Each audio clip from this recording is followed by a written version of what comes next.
Now, I'd like to move to a somewhat different area, although I think there's probably a relationship. What about secured debt, let's say mortgages and other loans? What, if anything, of what we've been discussing applies there, or what are the differences?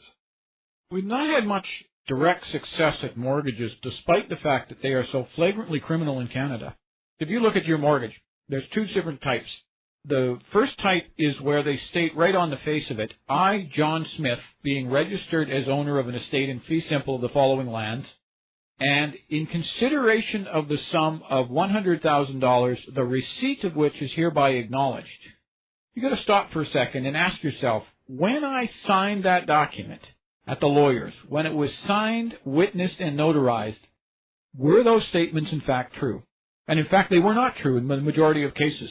In virtually all cases, what you want the so-called loan for is to acquire the property. You're buying a new place. Then you're not the registered owner at the time that you sign the document.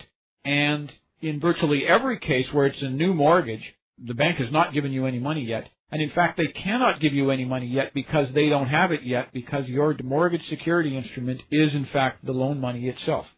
And in order to be functional as a promissory note or as a bill of exchange under the Bills of Exchange Act, the document must have the appearance of an unconditional promise to pay. And in order to be an unconditional promise to pay, it must appear as though they've already given you the loan so as they can use the security instrument as a receipt. Let me go back just a moment, because there was an important point that you mentioned quickly. The document that you are signing is itself the funding instrument of the loan of the mortgage which you are about to take on. So you have, in fact, through your signature, created the funds which you're about to borrow. That's confusing. Can you explain that a little bit? I was in Kelowna 2 weekends ago, and I was speaking to a fellow who did exactly this. He used his own mortgage to pay for the property. He went out, and he issued a mortgage directly to the vendor of the property, and he purchased it for the mortgage. The mortgage is money on its face.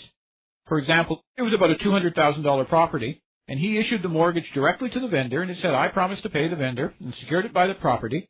It obligated him at 7% to pay, I think, about $1,400 a month for the next 25 years, so as to call for a total of $420,000 for a $200,000 mortgage. What he's doing is he is hypothecating or pledging his expected future income stream of $420,000 in exchange for the privilege of creating $200,000 today for the purchase of a $200,000 market value property. The document registered at the land registry, it is the money, and when you give that to a bank instead of the vendor, the bank acts as a so-called middleman, as far as you know, but that isn't what really happens. The bank writes down in its own books that it received from you $200,000, and then it issues a new credit to the vendor for $200,000. But that credit that it issues costs it nothing to produce. It's zero, costless provision of credit. And at that moment that you hypothecate your income to that instrument, there is an actual and literal increase in purchasing power of $200,000 in the Canadian economy. So what happens is the bank tricks you into giving it to them as a gift or on the pretense that it's mere security, when in fact it is the funding instruments. They write on their own books, we received from the so-called borrower $200,000 of money or money equivalent. They don't even make a distinction between it. It's as if you gave them cash. They then issue the credit to the vendor, and at that point, that's where the $200,000 increase in purchasing power, the equity behind it, is taken from your account and put into the bank's own personal account. That's the point at which your equity is scooped. When we say from your account, the promise to pay and the signing of the document creates this new money. So which account is it coming out of? It's creating new present value money. Let's say that you are a steel worker or a millwright or what have you, such that you can expect over the course of your lifetime to make $1 million through 40 years of hard labor.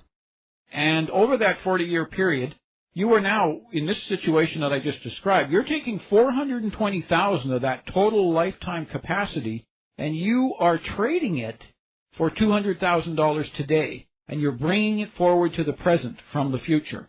Okay, so it's not really creating money so much as shifting it from one time frame to another. But you don't get credit for that. You have to give it to the bank as a gift, and they get the equitable credit for it. So now in this case where the purchaser wrote the mortgage and gave it directly to the vendor without the bank in between, how is that money or value transferred to the vendor?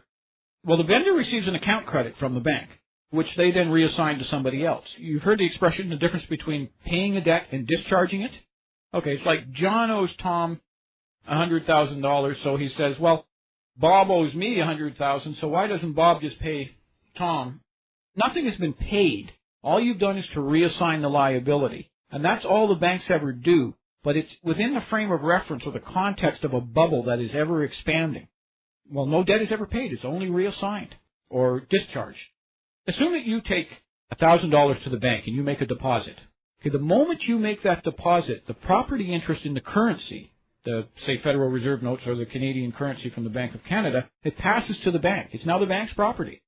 Now, run the same scenario through your mind with $1 million and $1 billion. And that someone in the country inherits $1 billion from somebody outside the country, and they take it down to the bank and make a deposit. Okay, the moment they do so, the bank is $1 billion richer than it was the instant before. Then the bank issues $1 billion credit back to the person who made the deposit. At that point, there is $1 billion increase in the total amount of purchasing power in society.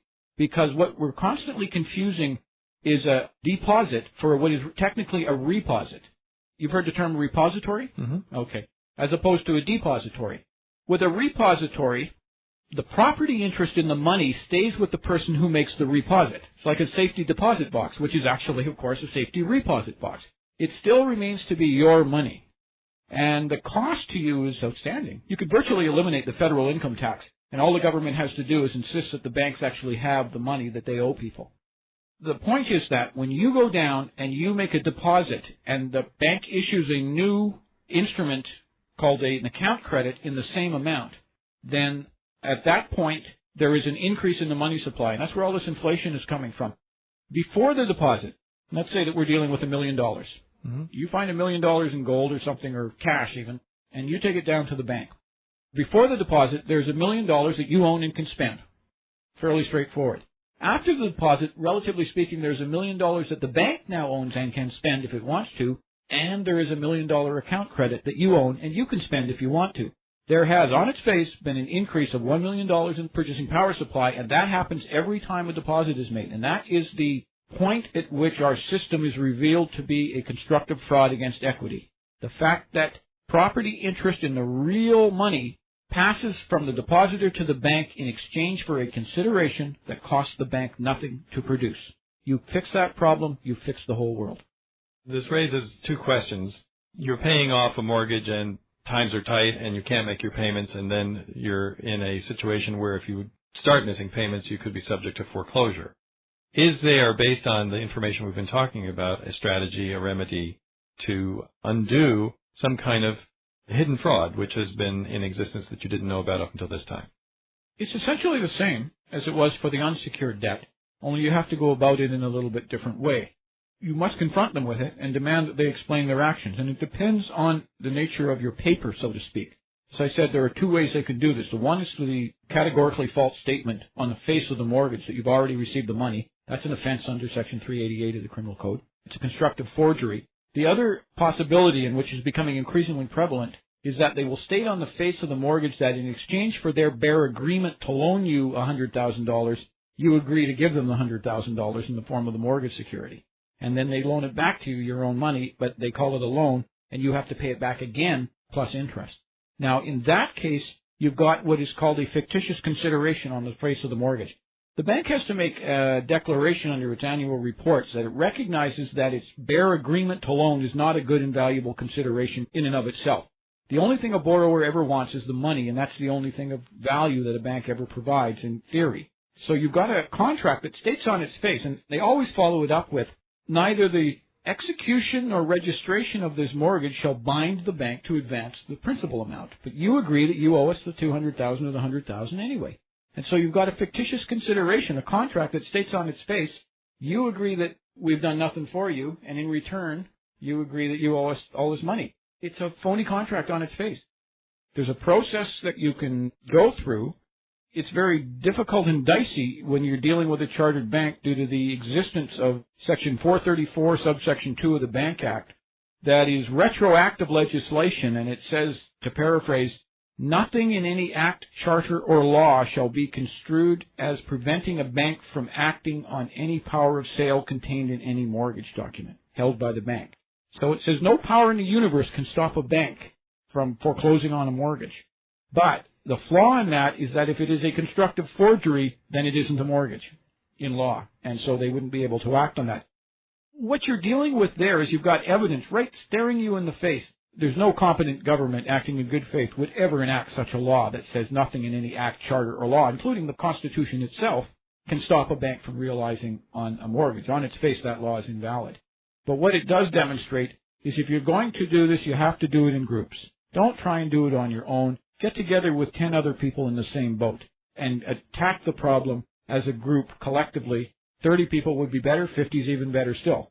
But if you go in by yourself, they're going to see that you're vulnerable, and they're going to pick you off one way or another. And when these things go to court, especially with land mortgages, what happens is that I have never, ever seen the bank win. Every single case always ends with the court picking off your defenses one at a time. You can't raise this defense, you can't raise this defense, and you can't raise this defense. Therefore, the bank wins by default. The bank always wins by default. And it's a complex question, but there are remedies out there. I misunderstood something you just said, where you said you've never seen the bank win? No, I've never seen the bank win outright. Win outright, right. But by default, it's always by eliminating your defenses. Right. If you think of it as a hockey game or a soccer match, the other team, the borrower, is always disqualified. I see. Because the bank is incapable of scoring any goals. It can only have you disqualified, and it wins by default. And that's taken me 10 years to learn, but it's becoming increasingly manifest, and there are ways to exploit it. In the long run, it looks like there might be as effective a remedy in the case of the mortgage, but it's still in process of being perfected. Yes, one potential way to go about this, and this has just occurred to me in the last couple of weeks, is that a third party could be given a mortgage. And then that third party, say you've got a technical forged mortgage, constructive forgery in law, for $100,000 on your property. Well, you give your neighbor John a $100,000 second mortgage, and then John can go to the courts and make application as a third party with an interest in your property to have the bank's mortgage stricken as a fraudulent instrument.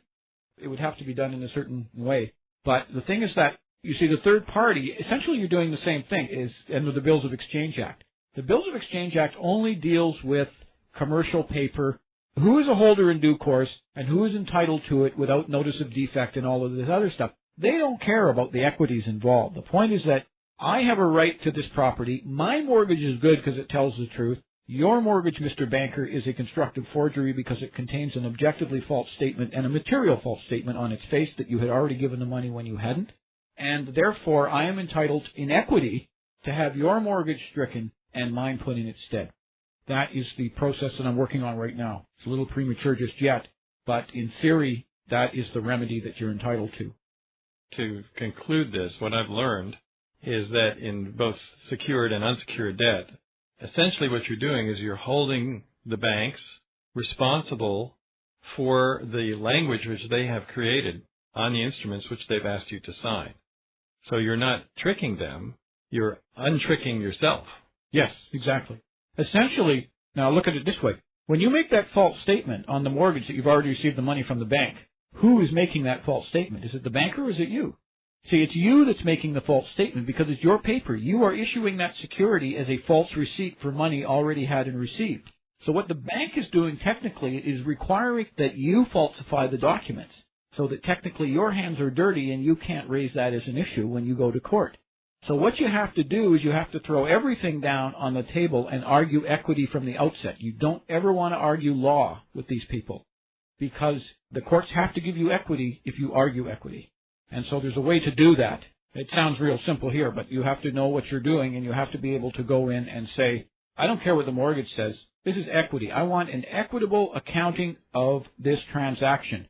Who brought the money to the transaction? And in fact, it's the borrower. The bank arrived at the transaction with nothing and walked away with $200,000. So if there is an audit of the equities, the bank will always lose. And if the bank loses the audit of the equities, the courts can't help them because they put nothing into it. They're not entitled to take anything away. We're continuing now to talk with Tim Madden about the economics of the Canadian life. And we're going to look at the history of money and banking and the tax picture so as to give you an opportunity to really become aware of how the money that you use every day works. Canadian money is very nice to look at, but it's controlled by forces which the average person has no awareness of. I think it's best to start from the beginning to show where we're at and then explain how we got here. The big problem, most people do not understand that there's a very solid connection between the banking system and the taxation system. Now, the way that the banking system works is that you are, in fact, funding your own loan. The bank does not loan its depositors' money. It does not loan what would otherwise be its own money.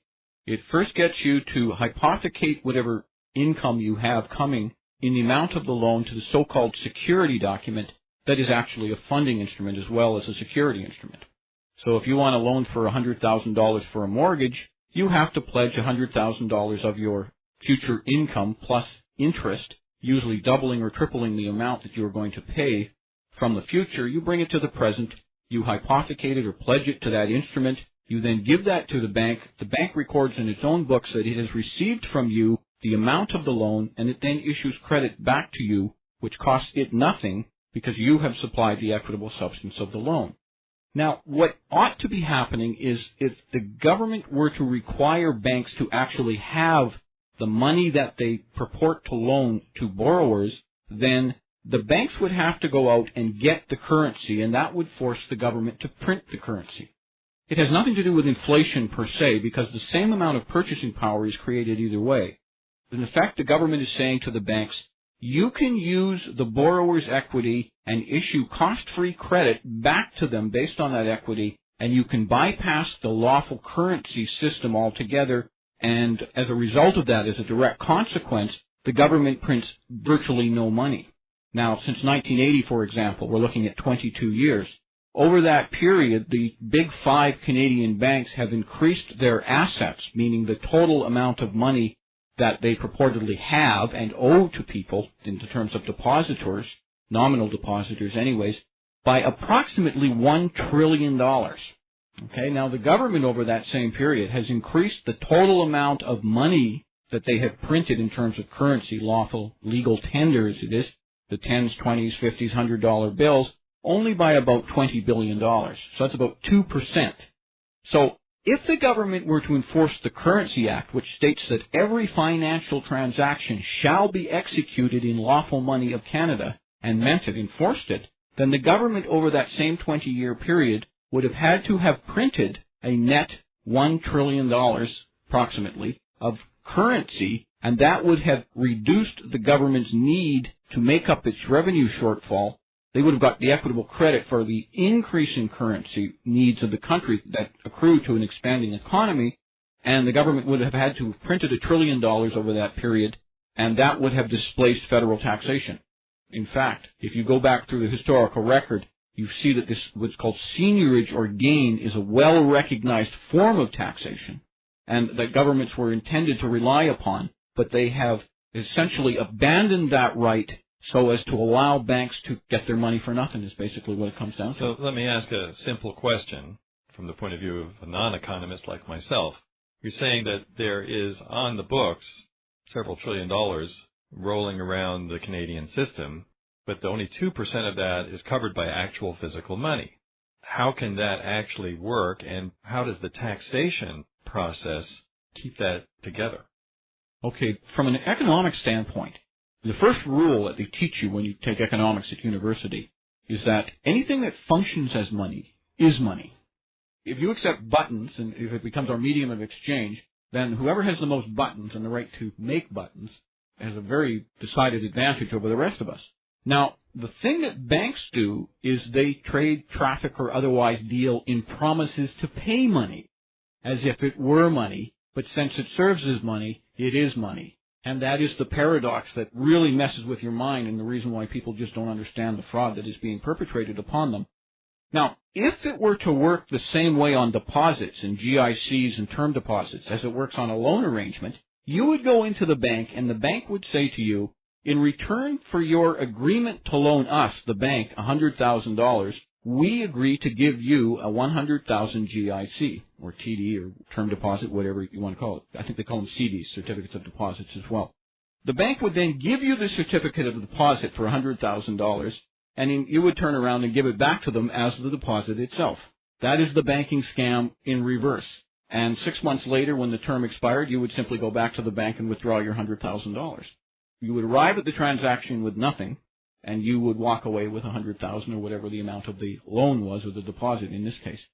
The reason that brings the tax system into it is, again, let's say that this year there's going to be an expansion of the economy, that banks are dealing with unfunded liabilities in terms of lawful money of Canada that the government has the sole right to create and provide to the economy. So say the banks are going to increase their total loans this year by $100 billion, which is about right.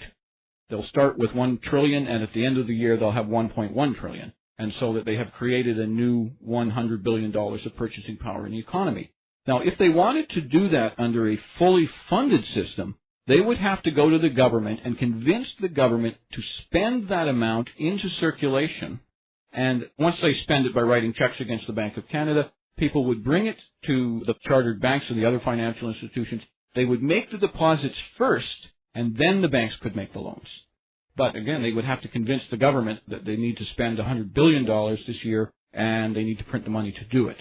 The system that we have is the banks are saying, well, we're going to do this for free. We're going to directly monetize the asset we are receiving from the borrower, the alleged borrower, under the pretense of security, and you're going to allow us to bypass, to do it without having the reserves, the currency at the Bank of Canada to back up our obligations to the depositors who then bring the purchasing power back to the institutions and apparently deposit it, but in fact, there is no money there.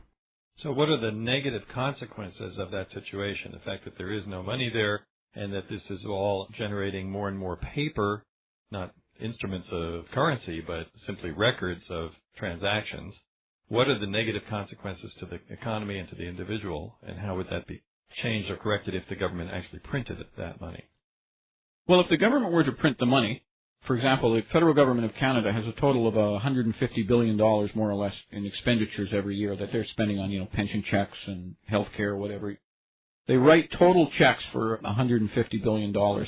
Now, $50 billion of that is interest payments that have built up.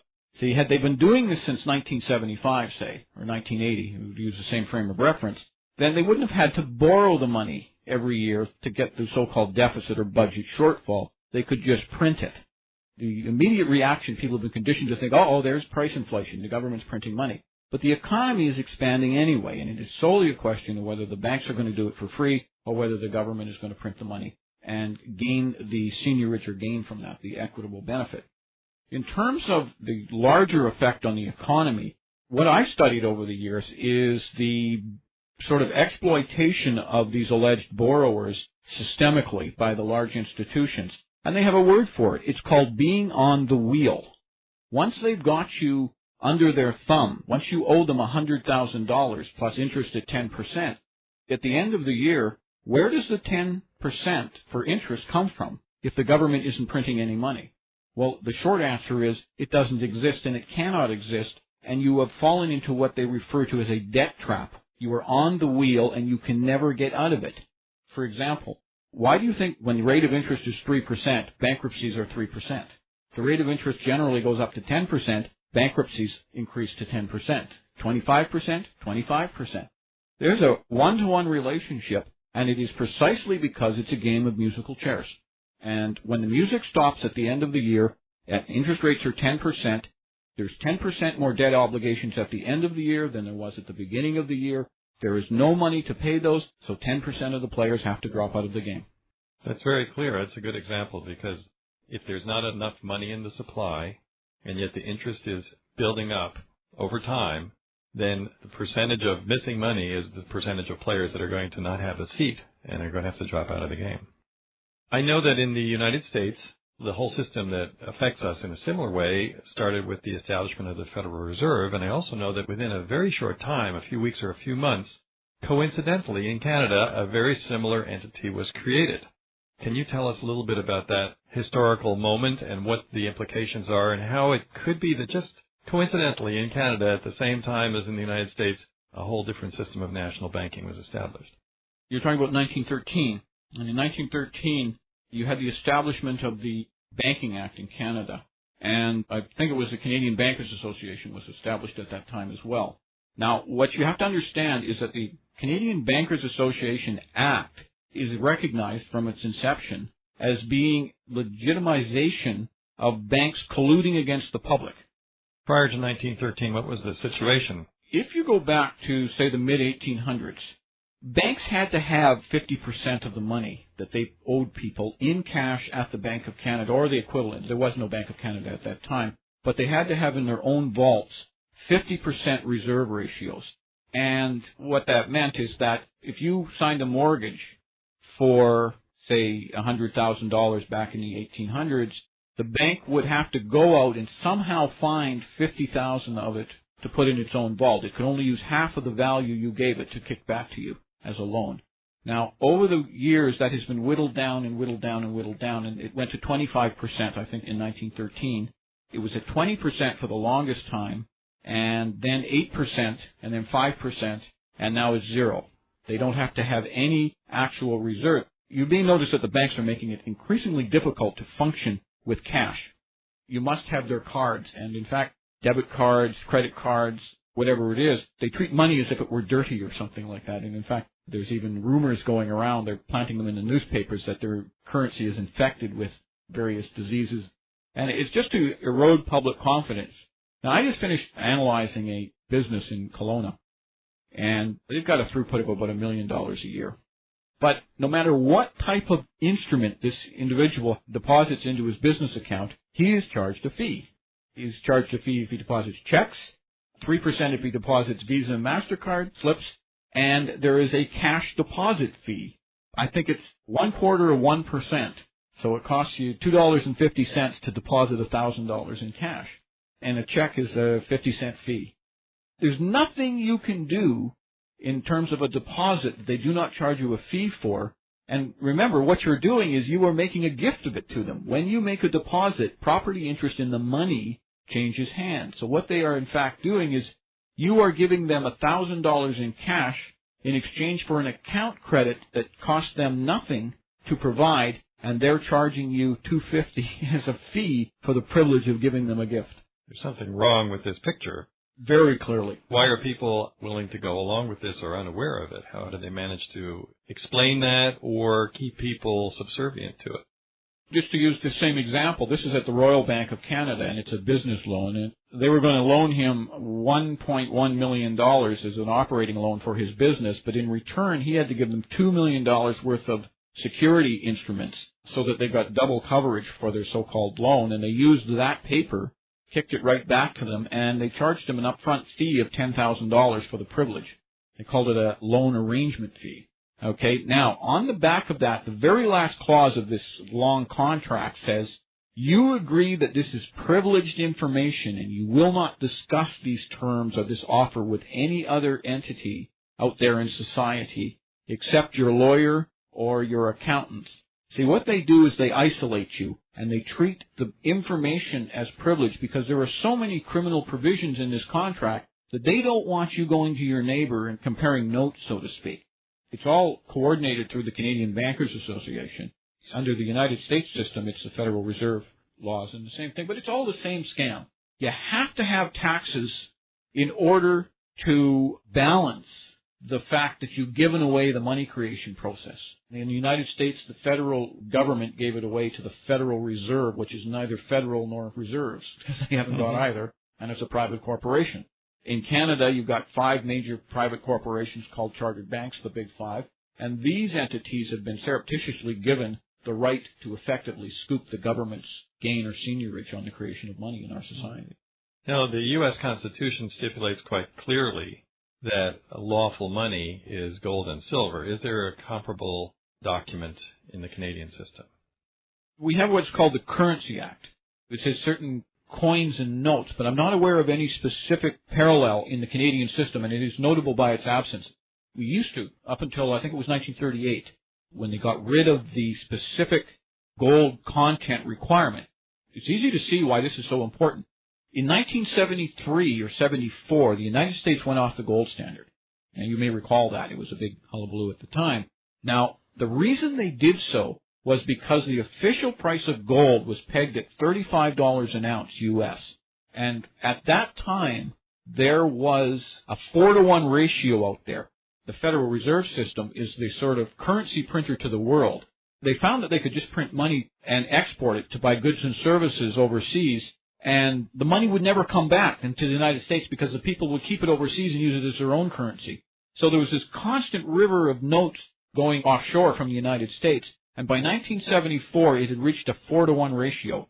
In order for the actual number of notes in circulation to be redeemed for gold, the price of gold would have had to have been $140 an ounce. Based on the gold reserves that the United States based on exactly. Now, by 1995, according to the Institute for the Return of the Gold Standard or something like that, it's an outfit out of Ottawa, they said that as of 1995, in order to redeem the total number of notes in circulation, the price of gold would have had to have been $45,000 an ounce. Okay? So that's the kind of hyperinflation we are in fact living under. It's just incredible.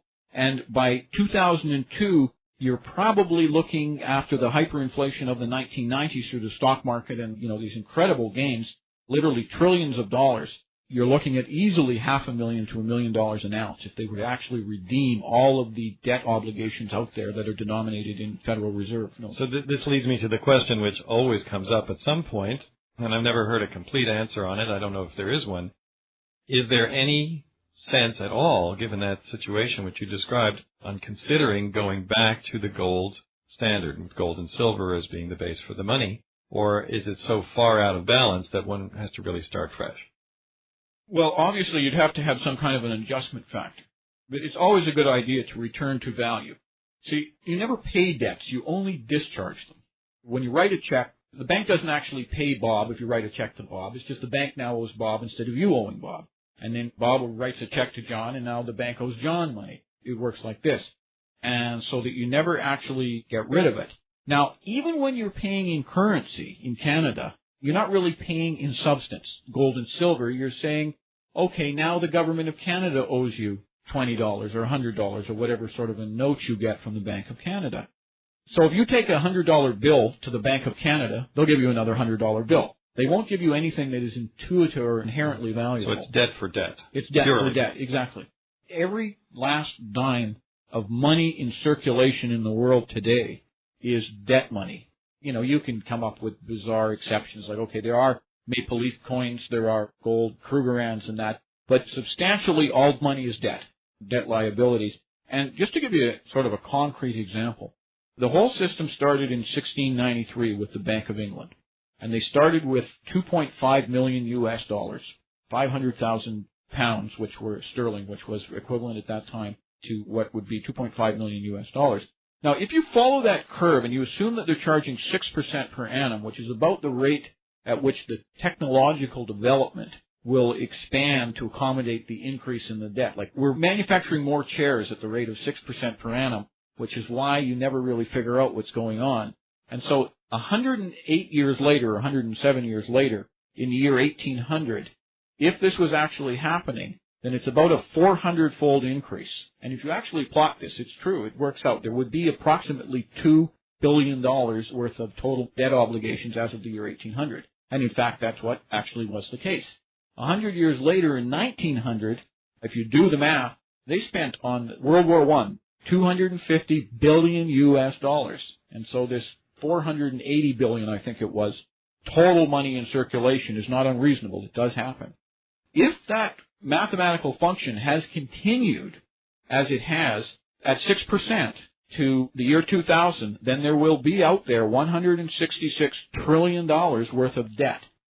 Now, based on $166 trillion of debt, if you assume that the interest is accruing at 6% per annum, then we collectively around the world, just in order to keep the debt from getting any larger tomorrow, to satisfy today's interest obligation, we have to produce from scratch and deliver to the banking system 2 million automobiles worth $20,000 apiece. Okay?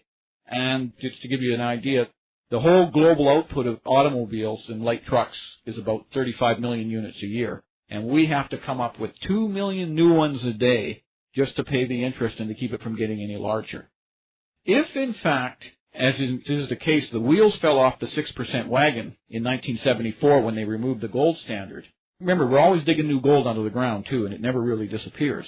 And so if the creation of purchasing power through the monetization of paper and assets, the way that it's been going on since 1974, has in fact been 20% per annum, which is what I suspect. I think it's about 23, but let's just say it's 20. Then the total amount of debt money out there is not $166 trillion. It is $5 quadrillion. That's 5,000 trillions. Just do the math and figure out how many automobiles we have to deliver a day. The entire global output of light trucks and cars, 35 million units, we have to build from scratch every day in order to pay the interest obligation on that amount of debt.